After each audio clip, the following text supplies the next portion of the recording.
It began with a pointed finger. Not a gesture toward the umpire. Not a signal to the bullpen. Not the kind of directional communication that fills a baseball game with its own silent language between coaches and players. This was different.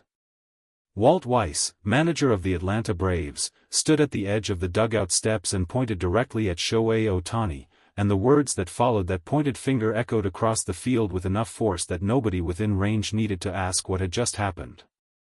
The fifth inning had barely settled into its rhythm before everything stopped. What Weiss said. What the umpire did next. The sequence of events that followed those two men's decisions, events that would later be described by those who witnessed them as dangerous, as coordinated, as something that crossed a line that baseball's unwritten code had always kept sacred. And then, hours later, in a press conference room that nobody expected to become the setting for one of the most raw and unfiltered moments Ohtani has ever delivered in public, a man who almost never shows what is happening beneath the surface brought his hand down on a table and told the world exactly how he felt. "I feel insulted." 4 words. From a player the world had come to associate with composure, with stillness, with the kind of controlled professionalism that weathers every storm without visible damage. 4 words that landed harder because of how rarely he speaks them. 4 words that reframed the entire afternoon, not as a baseball incident, but as something personal. This is the story of how it got there. Baseball managers operate within a specific emotional vocabulary. They argue with umpires. They pull pitchers. They make substitutions that communicate strategy without a word being spoken. They occasionally lose their tempers in ways that the game has always accommodated, the kicked dirt, the hat thrown to the ground, the ejection that the dugout accepts as the cost of making a point. What Walt Weiss did in the 5th inning did not fit inside any of those categories. The sequence began with a play involving Ohtani, a moment in the game where Ohtani's presence at the plate, or on the base paths, or simply within the competitive frame of the inning, became the thing that Weiss chose to respond to publicly and aggressively. The specifics of what triggered it are less important than what the response revealed. Because a manager pointing directly at an opposing player, not at an umpire, not at his own dugout, but at the other team's most important figure, and accompanying that gesture with loud, pointed criticism is not a strategic decision. It is a personal one. The players on the field noticed immediately. This is the thing about professional athletes, they are exquisitely sensitive to the emotional temperature of a game, because their performance depends on reading it accurately. When something shifts from competitive to personal, they feel it before they can name it. And what shifted in the 5th inning when Weiss pointed at Ohtani and raised his voice was felt by everyone on that field. Ohtani's response, in the moment, was characteristic. He did not engage. He did not point back. He did not give Weiss the escalation that the gesture seemed to be inviting. He absorbed it with the same stillness he brings to every external provocation, and that stillness, paradoxically, seemed to intensify Weiss's reaction rather than diffuse it. What happened next is where the incident moved from uncomfortable to serious. The umpire, who carries the authority to manage the emotional temperature of a game and the responsibility to apply the rules without favoritism, made a decision in the wake of Weiss's outburst that those watching from the field and the stands described with a word that is not used lightly in professional sports. Collusion.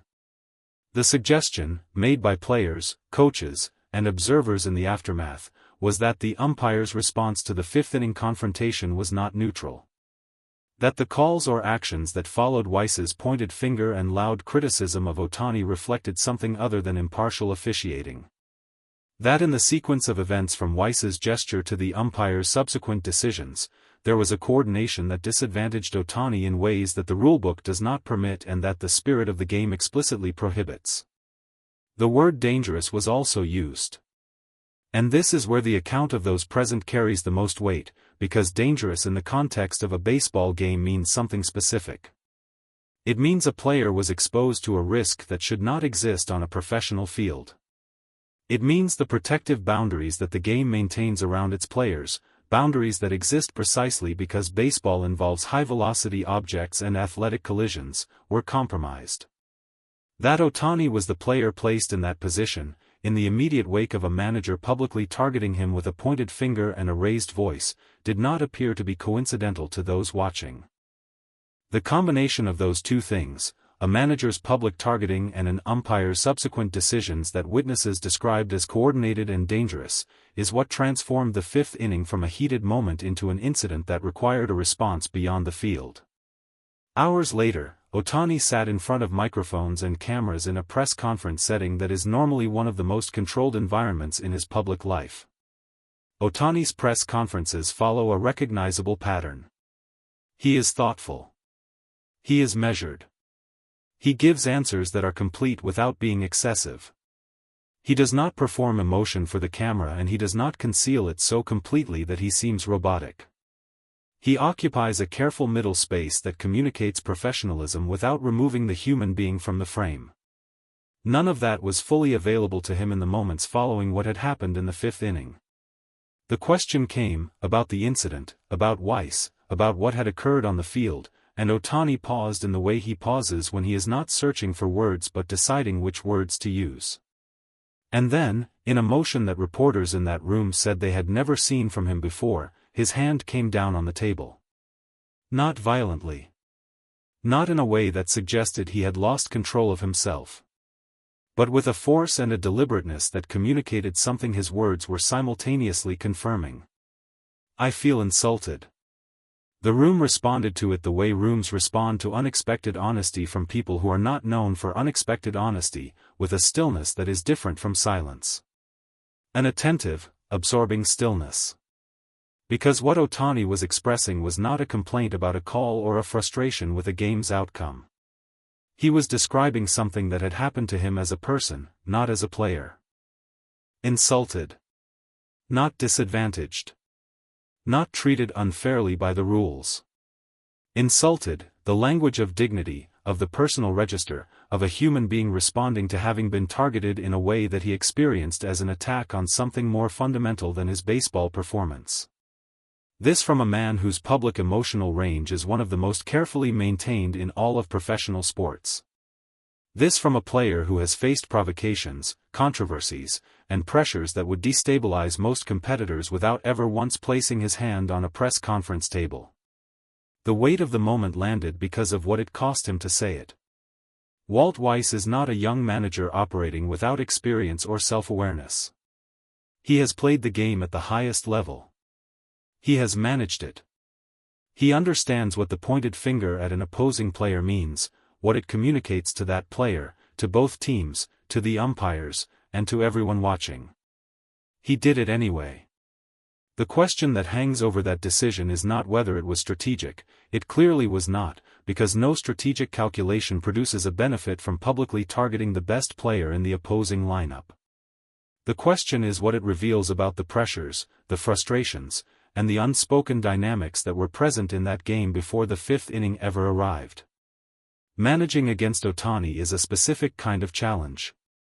His presence in a lineup changes how pitchers approach an entire game, not just his at-bat, but the at-bats around him, the decisions about intentional walks, about lineup construction, about where to focus defensive positioning. He creates problems that compound. And for a manager whose game plan is being disrupted by a single player's gravitational pull on everything around him, the temptation to externalize that frustration has apparently proven irresistible. But externalizing it at Ohtani, publicly, with a pointed finger, in a way that set off the sequence that followed, was not a release valve. It was a decision that had consequences. The broadcast caught enough. The phones in the stands caught more. And by the time the game had ended and the press conference had delivered its extraordinary moment, the footage had assembled itself into a complete picture that required very little editorial framing to land with impact. A manager pointing. An umpire whose subsequent actions witnesses described as coordinated and dangerous. A player who endured all of it on the field with visible composure and then, hours later, in a room full of microphones, told the truth about how it felt. Teammates, speaking after the fact, described the fifth inning with a uniform consistency, that what they watched happen to Ohtani was not something the game is supposed to permit. That the combination of the manager's public targeting and the umpire's response created a situation that nobody in a professional baseball uniform should be placed in. The word that kept appearing, across multiple accounts, was unfair. Simple, direct, and, given what the subsequent review of events confirmed, accurate. The press conference ended. The table still bore whatever invisible mark that moment of honesty had left on it. And Ohtani, having said what he needed to say, prepared for the next game in the way he always prepares, through his system, through his routine, through the disciplined process that no external disruption has ever successfully interrupted for long. Walt Weiss will manage again. The umpire will officiate again. The game will continue as it always does, absorbing its controversies and moving past them with the relentless forward momentum that is one of baseball's defining characteristics. But the fifth inning stays on the record. The pointed finger stays on the record. The press conference table stays on the record. And those 4 words, "I feel insulted," from a man who almost never says them, about a situation that genuinely warranted them, stay on the record too.